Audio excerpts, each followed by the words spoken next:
Everyone, welcome to the last of 2024's cross-media measurement community town hall.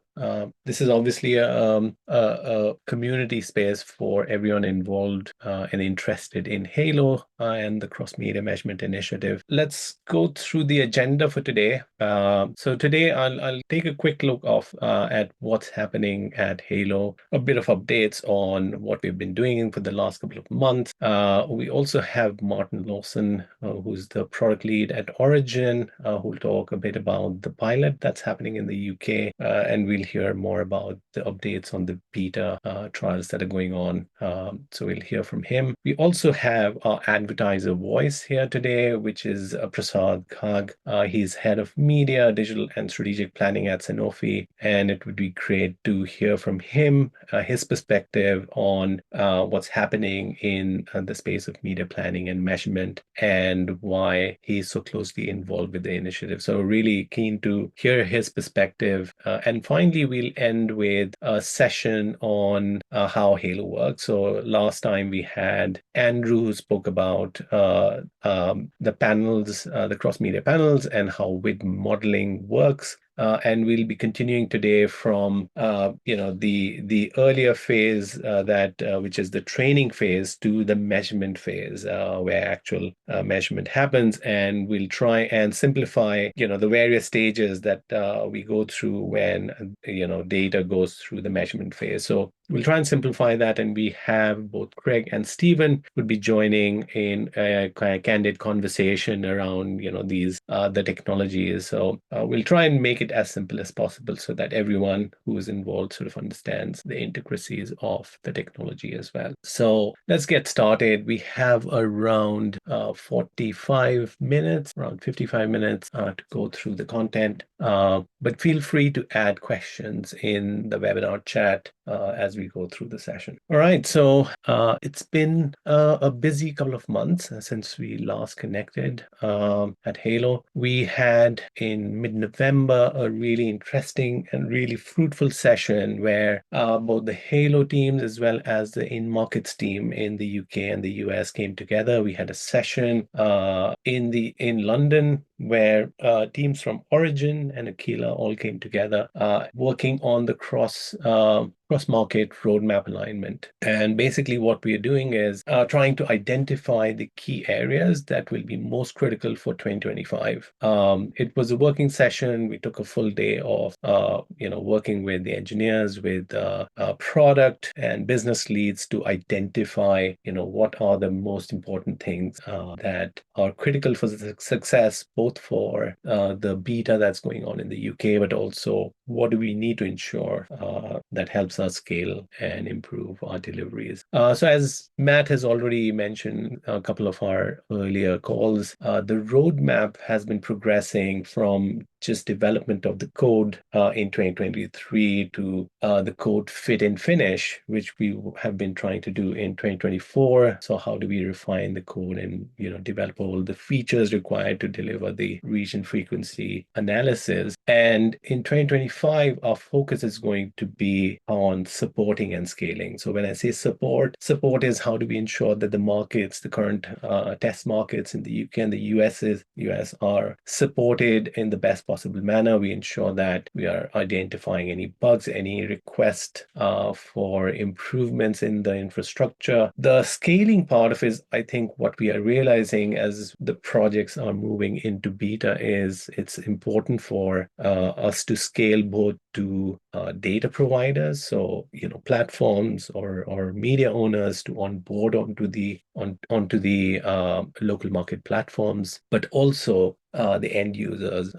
So we have a lot of agencies now involved with Origin as well as Aquila, and we need to ensure that our end customers of the data, be it advertiser or agencies, are able to have easy and programmatic access to all the useful data that's coming out of these systems. So our focus is going to be on supporting and scaling to both data in and data out. Now, how does this translate into product priorities? So we have identified two big areas of work in 2025. that will be critical to do this. So the first one is scale data access, which is how do we get more data, good quality data, accessible to end users. And this particular feature is called MC API. Basically, the idea is to create a framework, an API framework that allows richer, quicker planning. We're also planning to work on MMM feeds that will not only help with getting quicker access to MMM data, but also allow advertisers to run MMM analysis quicker and faster with media practitioners. And of course, the other key aspect was data onboarding. How do we make data onboarding easier? And we're developing something called EDP aggregator, which is a common framework that allows more EDPs to integrate with Halo systems. The idea behind this is currently most of the integrations are bespoke, which means that it needs a lot of engineering resources to bring data onto a Halo-based system like Origin or Aquila in the US or the UK. So we want to reduce that overall cost and effort for this onboarding. And also allows us to create a common infrastructure for everyone to onboard easily. We are hoping that with this, we'll have many more EDPs and media contributors or media owners contributing to the system and making it truly cross-media. So we are hoping that with these two key initiatives, we'll both get more people to use the Halo systems, but also more people, more data providers, more medias to actually integrate into the system. And of course, the third priority is around how do we ensure servicing infrastructure maintenance, which is, I think, really important as the pilot markets become live and we'll have to consistently perform. So we want to ensure that we're providing those services by reducing any kind of friction or downtime for these end deployments. So we're hoping that this will allow us to reduce any costs of maintenance servicing going forward. Now, this is, of course, these are the things that we feel are most critical, but there are other things that we would love to work on. So there is, of course, a big wish list of things that we could have done, but we are, of course, short on resources. This being an open source and community program, I think you being part of the community, this is also a call for all of you to support the Halo program by getting involved, by bringing in research, R&D, or your engineering resources to help us, work on some of these open areas of work. Things like how do we integrate to DSPs, SPs? There are other things like campaign stitching and registry, things like attribution, which will be probably the next phase of once we're done with reach and frequency, things like planning and forecasting, as well as advanced audiences. A lot of this is research work. We need to understand, we need to gather requirements, and that requires resources. So we'd be really happy if there are more people who are still probably, keenly looking at the program, but not yet involved, to get more involved with the program and actually contribute resources and your know-how. So again, there's a big wish list. More contributions, more involvement is always welcome at Hale. All right. So the other thing that has happened in the last couple of months is, like I mentioned, MMM is a key ask and part of a roadmap. And we're also building, as part of the MC API, Measurement Consumer API, MMM data feed. So last month in mid-November, we had done a requirements gathering session. We had around 40 plus participants, mostly MMM practitioners who attended this session. The idea was to understand what MMM data would MMM practitioner require so that they can run MMM analysis once the feed from Halo-based systems like Origin or Aquila will become available. So we covered a lot of different areas, things like, what are the data requirements, what are the data structure or formats that are needed, what are the access or retrieval mechanisms, frequency and data retention, a lot of different questions. Now, I know a lot of you who are attending the session today, you are potentially keenly involved with MMM. even if you're not doing MMM yourselves, you're probably involved with agencies who are doing it. So we have created a survey. So if you haven't attended the MMM requirements gathering session, I would request you to scan this QR code on the side, because we have a survey with the same questions. And if you would like, or you would like one of your team members or someone who is working on your brand to contribute, we would be really happy to get that feedback. So do scan this QR code. Will take you to the survey, and it'd be good to get that feedback. So I'll hold on for a couple of seconds before we move to the next slide. There's an interesting question from Joshua about like how overlap data is probably not currently used by MM system, and that's right. And that's another question I think we need to answer, is like, this is more of evolution of MMM. So currently we're talking about MMM data feed in current form. How do you want that data out of the system, right? So you still have time series data for different medias, and of course with Halo systems you have all of the media data coming out in a pretty easy format. So if you've worked on MMM, a lot of the time is wasted in collecting data. So hopefully we can solve that. But yeah, there is a bigger question of how will you do MMM modeling once you have overlap data? And that's a question we want to ask the practitioner community. And we are planning to have sessions on that later next year. So, keep a lookout for that session. All right, so we'll move to the next topic. What happened in last month was Origin and Kantar presented about Origin, the Origin program at the ASI 2024 International TV and Video Conference. This happened early November. I was really well received. I think a lot of interest around what we're doing, both in the UK as well as the US. A lot of good feedback. I think we also saw in general a lot around conversations on cross media and cross media measurement. And I think what was really interesting, one of the slides that spoke about the different eras of media measurement, which was, we're moving from a very panel-based way of measuring to a hybrid but panel-centric way of measuring, to what we're doing now with Halo is a hybrid approach of using panel, but that panel is more of a correction panel rather than anything else, but a lot more focus on census-centric measurement, right? So that's what we're doing here now, moving more towards granular data, which is driving the analysis. So it was really good to see that globally,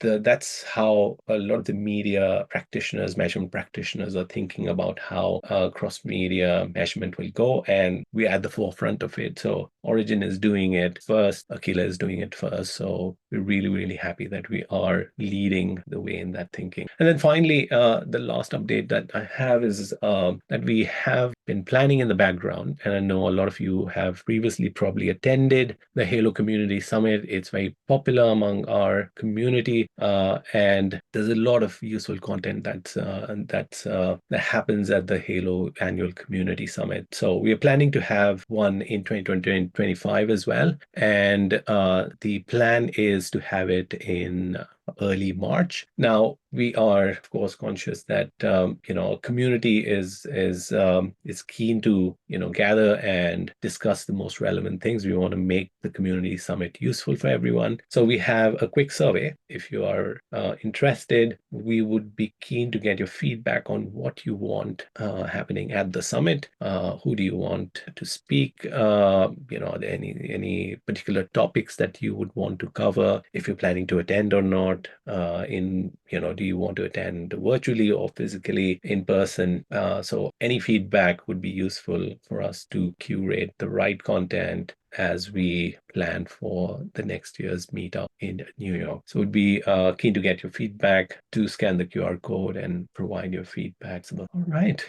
So I'll move to the next topic, which is progress to launch. And I'll call Martin to provide a quick update on what's happening with Origin. Stop sharing. Great stuff. Thank you, Rishi. Hello, everybody. I'm Martin. I'm the product lead for Origin, based here in London. What I've got for you today is just a quick update of where where the program is at, specifically detailing the status of our beta trial as we move towards kind of general availability of the cross-media measurement service to the UK marketplace in the middle of next year. So hopefully you can see my screen. I guess really just to set the context for this in the UK, as it is, as I'm sure in many other markets, we have a scenario where there's a real diversification and proliferation of different ad formats and media channels available to advertisers. And associated with that, then there's been a long-term trend towards audience fragmentation. And advertisers are finding that their audiences are distributed around a wide variety of different touch points. Many of those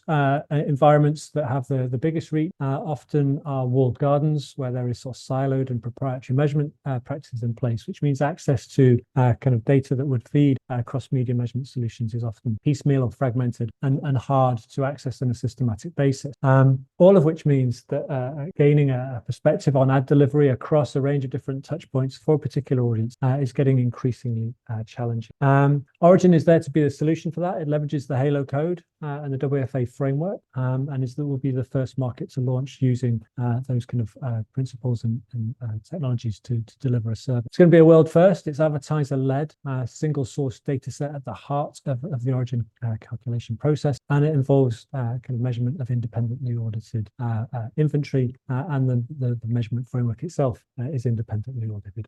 And this is not a trivial exercise. The UK marketplace, the display media marketplace in the UK, is around about £25 billion on an annualized basis, and advertisers are telling us that they expect the outputs of Origin data to give them somewhere between 10 and 20% uplifts in campaign performance, which for those of you with a mathematical mind would lend you to the conclusion that somewhere between sort of £2 and £3 billion of campaign improvements is the opportunity. So a sizable opportunity for advertisers in the UK to leverage Origin data. And the way that will manifest itself is really through three different lenses. The first one is it will drive campaign efficiency by cutting out wastage. And that in turn will improve the audience experience by reducing that sense of ad bombardment, which we know is a key driver of undermining the public trust and appreciation of advertising. And perhaps the final and most important kind of facet to leveraging Origin data will be increased campaign effectiveness. So advertisers can expect to see their campaigns working harder in a more specific way to target the audiences they want to reach with the message that they want them to see. So Origin has been a few years in its development. We've now got over 50 stakeholders actively involved in the program, contributing funds towards our development, but just as importantly, giving us input into the design and feature specifications that they expect to see from the Origin service once it's live. The vast majority of those are advertisers, but we're also joined by the agency community and a whole host of different media owners, platforms and publishers as well, across a wide variety of different media channels. There's a number of different work streams in play as we kind of build out the Origin capability. The main focus at the moment is the thing called the beta trial, which is effectively where advertisers are logging onto the platform for the first time and seeing their campaign data reported in a cross-media context, again, for the very first time.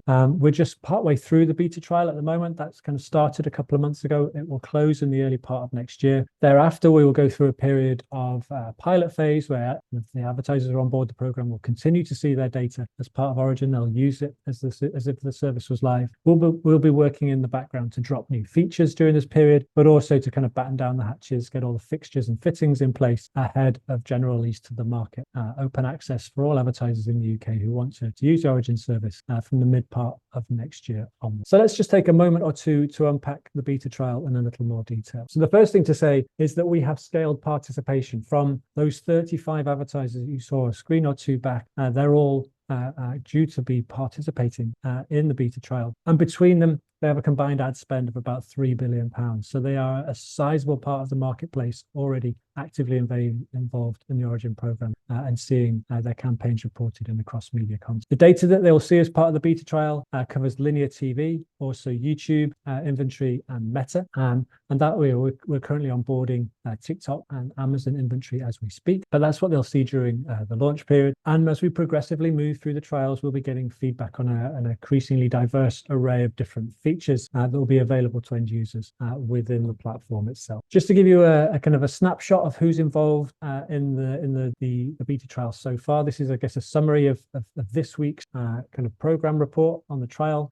So of the 35 advertisers and all the agencies that they work with at the minute, we've got about 20 advertisers onboarded, plus their agency partners, brings a total of 31 different organizations accessing data from Origin.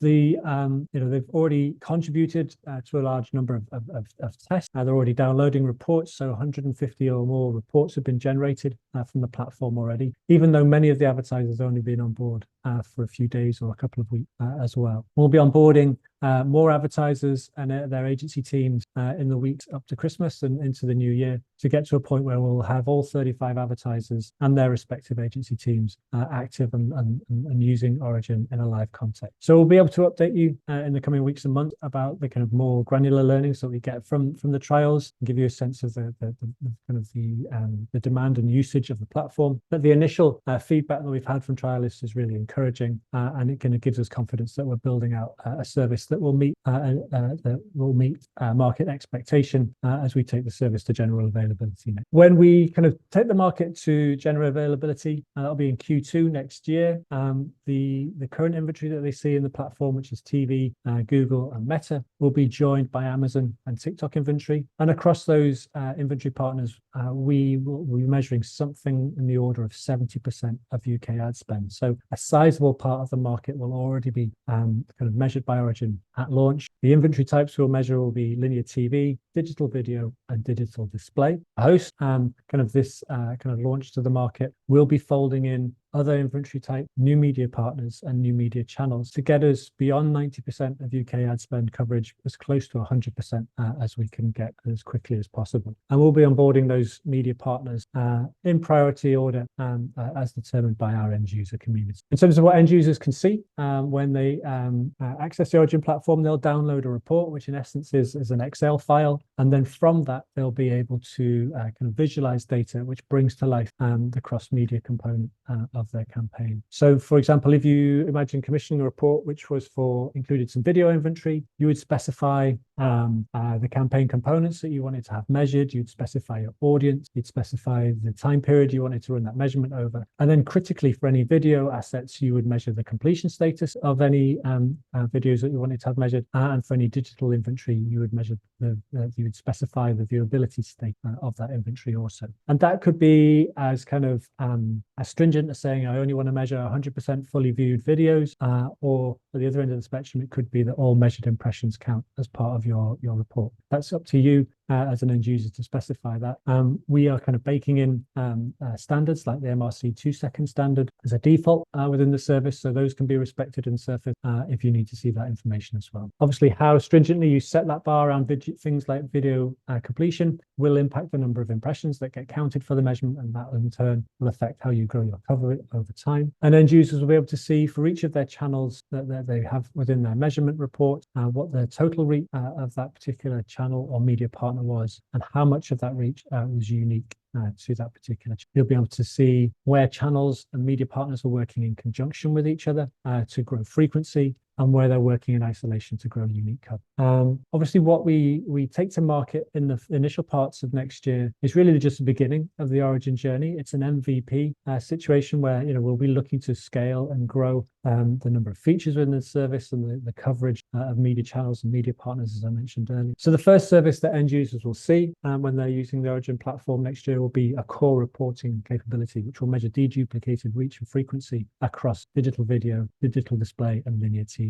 In time, we'll be building out a premium reporting capability, which will offer advanced cuts of data to those advertisers who wish to see that, alongside an environment where kind of new features will drop first. One thing that we've heard from end users loudly and clearly as part of our requirements gathering is the desire to have benchmark as part of our reporting capability. So when advertisers look back and see how their campaigns have performed, they want to have the ability to benchmark that against their own historical norms, kind of norms for audiences, for channels, or even in a competitive context against their category peers. These data sets are fundamentally the building blocks that would allow us also to build out a planning capability. And that's something that we'll look to develop in the coming years after we take the initial service to market next year. The planning capabilities will allow end users to look forward into future scenarios to see how different combinations of media owners and media channels can work together to optimize kind of the reach and frequency profile that they want to see from their particular campaign. And the final ambition that we have for Origin is to develop a perspective on outcome. This is part of the WFA's North Star principles, and we took a very big step forward in that ambition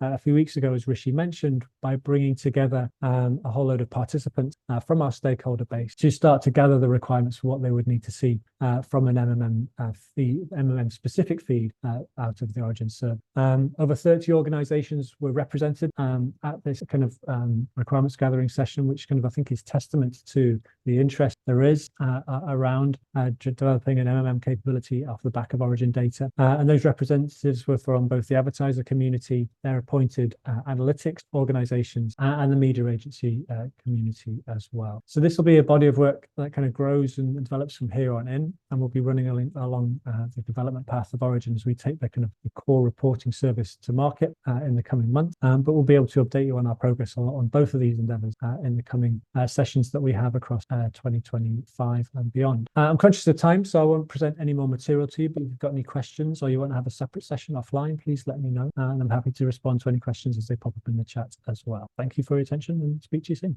Thank you, Martin. Just checking if there are any questions. I know there was some hands raised. Just to manage the meeting, it would be great if you can put your questions in the Q&A or in the chat. It'd be easier for us to manage it with the limited time today. All right, so we'll move to the next section now. Let me share my slide. Right. Okay. So we'll move to our next section. We have been doing this since the start, which is we invite one of our advertiser guests to come and talk to us. And today we have Prasad with us. Prasad is, a seasoned leader in media and advertising industry for 15 years or more. And most importantly, I think he has such great experience. He's the global head of media, digital, and strategic planning at Sanofi, but also instrumental in driving, the global media strategies, championing sustainability in media practices. So a whole host of things that he has been doing. And most importantly for us, he's been on the Halo steering committee for the last few years. So he has been guiding us as we progress on this journey. So I'm really keen to chat with him, and I welcome Prasad. Prasad, how are you doing? Thank you, Rishi, first of all, for this great introduction. So, yeah. I know we have around 10 to 15 minutes, and I have a lot of questions to ask you, especially given, your amazing experience over the years working, with global brands, and you've been very, very active within the media and measurement ecosystem. So my first question to you is how have you seen this entire media measurement ecosystem evolve over the years? It would be great to get your perspective of what has been these changes. Yeah, definitely. I think first of all, we have seen media is becoming much more complex and fragmented. And early on, the focus was majorly on offline media, which was kind of straightforward. We had the likes of Nielsen and Kantar who were reporting on key metrics, and I feel more or less it was sufficient for advertisers to really know, what they are chasing and how the performance is. But given the shift which are taking place in media, and I guess the media measurement ecosystem has become a little sophisticated to some extent. And I guess the biggest leap which we have seen over the years is integrating various data sources using APIs, bringing it together, and also leveraging some of the advanced technologies to provide a broader view in terms of audience engagement across multiple platforms. It has also helped us to enrich our consumer journeys because we are using more behavioral data today to plot our consumer journeys, helping us to identify the real moments. Just to understand a little bit more in terms of audience behavior, by which we can segment the audience and everything around personalization, right? It's helping us drive those kinds of elements. And then there is machine learning and AI, which is helping us to really break down, it's large amount of data because it's huge data sets. And we all need insights from this huge gamut of data sets and bring, opportunities by which we can act. However, there are some data sets which were very important, previously, for example, competitive data, and there was an obsession with share of voice, right? At one point in time, everyone wanted to know weekly that where do I stand with my share of voice. But given the shift in media, right? We today have have like around 60% on an average, like investments on online. And whereas on competitive, I guess TV is still, it's like reported data, and rest all is like claim data. So we have to be very careful in terms of how we look at those data points. MMM, it's still like the biggest KPI, right? Like to measure the impact of media using ROI. But still, in terms of processing and timelines, it's, let's say by the time like we get those results, like kind of dated, because the media and the consumer consumption habits and the landscapes are moving so fast that sometimes like these outcomes have limited impact in, let's say, in terms of what you can do. And then the new shifts which are happening with brand lift studies, it's like having real-time data, predictive analysis, I guess. So I think like we have like some good starting points, and most of us are in a journey in creating like, let's say like a single truth of media data. So I guess it's a good starting point, but there are a lot more to build on. So what I'm hearing is that there is a lot of data. There is a lot of, I think, different tools that are available. I think there's a lot of evolution that you're saying that's happening. So it feels like there's a lot of data, but despite having access to so much data than I think we've had ever before, why do you think that media planning and measurement is, still seen as like you said, it's like it's a great starting point and it's not the end, right? Like you're not in the middle or the end. What are these challenges that agencies and practitioners and clients are facing that despite having so much, you're saying that it's still the starting point? Yeah, I believe like we have done a good job at a broader strategic level. I'll just try to explain with an example. So, in terms of, let's say like having our consumer-centric comms planning, or what we in Sanofi we call like experience plan. We're trying to, let's say like plot the experience, the right experience for the consumer using different touch points, or even the classic 360-degree planning where we are putting consumer in the center, right? So I think we're doing a good job in terms of plotting the strategy at a broader level. But the challenge is like when it comes to activation and measurement, it is still very siloed.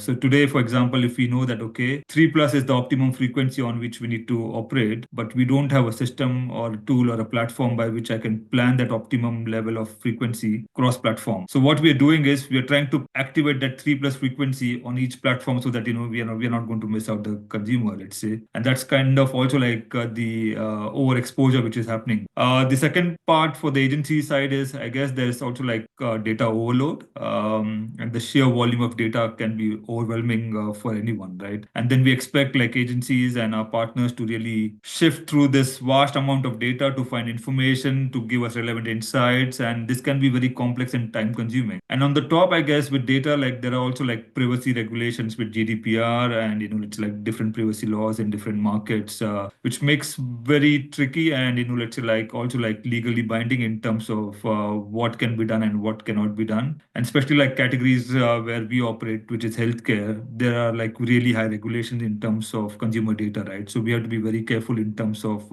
understanding those laws and operating within those frameworks. And lastly, I feel like another point which I can call out is we all are on a quest to improve our first party data, and that means let's say we want to collect as much as data from consumer as possible. But in this quest, I think somewhere the transparency and the trust with the consumer is broken, and consumers sometimes don't even know like what kind of data they are providing us. And secondly, like when we use that data for activation, let's say I guess like sometimes we are not respectable to that data, and we are overusing the data, be it in terms of creating your retargeting campaigns or your lookalike models. So I feel that transparency and trust somewhere needs to be rebuilt, let's say, so that we can have like a win-win situation for everyone. That's great. Like, I think such a great perspective on, just how things are, and like just the challenges that you have mentioned. And I know there's a reason why you're so deeply involved with Halo, because I think what you just said is, I think also what I hear when we discuss a lot of the key topics within the Halo community is like, how do you get to this cross media view,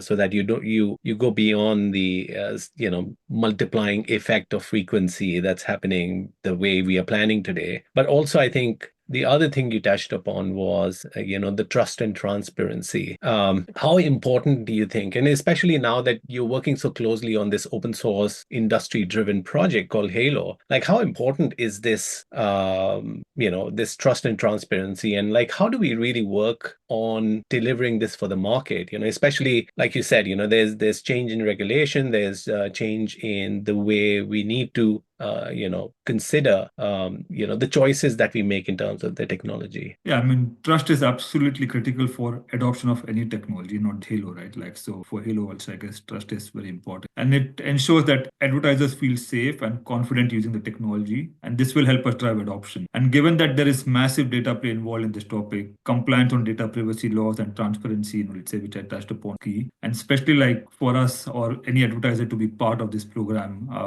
And because there's a lot of data which is involved, I'm sure like every legal team and every organization is going to ask for validation, let's say like in ensuring that there is adherence to the privacy laws, because we want complete compliance to all these laws. Secondly, like from a trust standpoint, let's say being in this journey with Halo for a few years now, I feel like building the trust of equal representation of all stakeholders is very important, especially like local media players, so that they don't feel like we are underrepresenting anyone, right? And we build a confidence that the output which is going to come is not like lopsided to give any particular side any competitive edge. So that's, I guess, a very key part, especially to get local players, let's say part of this program, which I guess fantastically done by ISBA and ANA. And in terms of the regulators, I guess endorsement from regulators and policymakers provides a form of validation and credibility. And this signals that the technology meets certain standards and regulations. And it's also, let's say like in terms of the ethical space, where I guess a lot of advertisers are starting to focus on. So it also provides a good safety net that these ethical standards are met. And again, let's say like for us in healthcare, this is like super important. Like we have like high regulations in some markets. Yeah, I mean, also I guess regulation can also help us facilitate like market access. So given that, we have this stamp from regulators, this can help us accelerate adoption in a lot of markets. That's great. And I think all the points that you've mentioned, I think are so critical. And I think that what's really helpful is that especially with Halo, it's driven by advertisers. And, we get this feedback on a regular basis from you. And I think a lot of the infrastructure choices, the choices of how we're building this as an open source, as a community-based program, as being very open to all medias, like you said, we need to ensure that there is more representation. And that's why I think also the call for everyone to contribute, because I think it's great to have that vision, but I think everyone needs to also pitch in and say, hey, this is also my idea. And it shouldn't be just, an idea from a bunch of people, of course, and we need that more and more as we go forward. So this is great. And I think my last question to you would be, looking ahead, I feel like we are moving in the right direction. We're doing the right things. We're getting great guidance from, people like you who are very clear about like what this needs to look like. What other problems do you see Halo solving for market future? Yeah, and I think I'll be quick considering time, let's say. But I mean, what we heard from Martin that, the first phase where we're looking to address reach frequency, I mean, basic pillars of, let's say like media planning. And this is going to be a game changer in solving like a lot of unknowns. It's going to help us like ensuring that the strategies which we are designing, as I was mentioning earlier, help us activate the strategies as per, let's say like the design what we had, ensuring that the measurements are coming in by which we can, let's say like plug in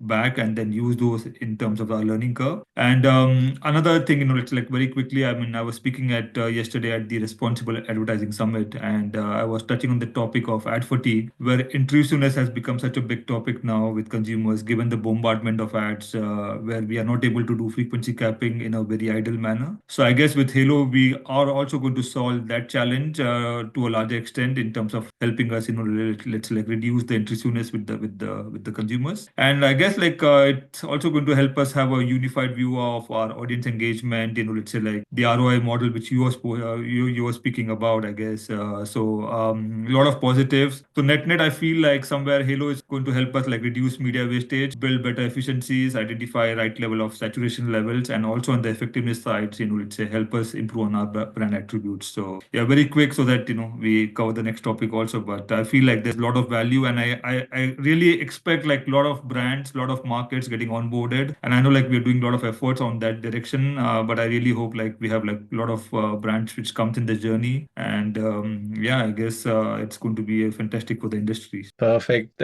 Thank you so much, Prasad. This was amazing feedback, and I think great pointers for us as we build this forward. So thank you for your time today, but also for the huge amount of time that you spend with us on the various forums as we're developing this. So thanks again. No, thank you, Rishi. All right, great. So we'll move back to our last session for today, which is Halo at Work. And I know we have less time than we were expecting, but such great conversations. So last time we had Andrew, who was here, and I'd also like to bring in Stephen and Craig into the discussion as we talk about this. So Stephen and Craig are both part of the Halo product engineering community, and they are great contributors who have been, part of the community from the very start. So they're the brains.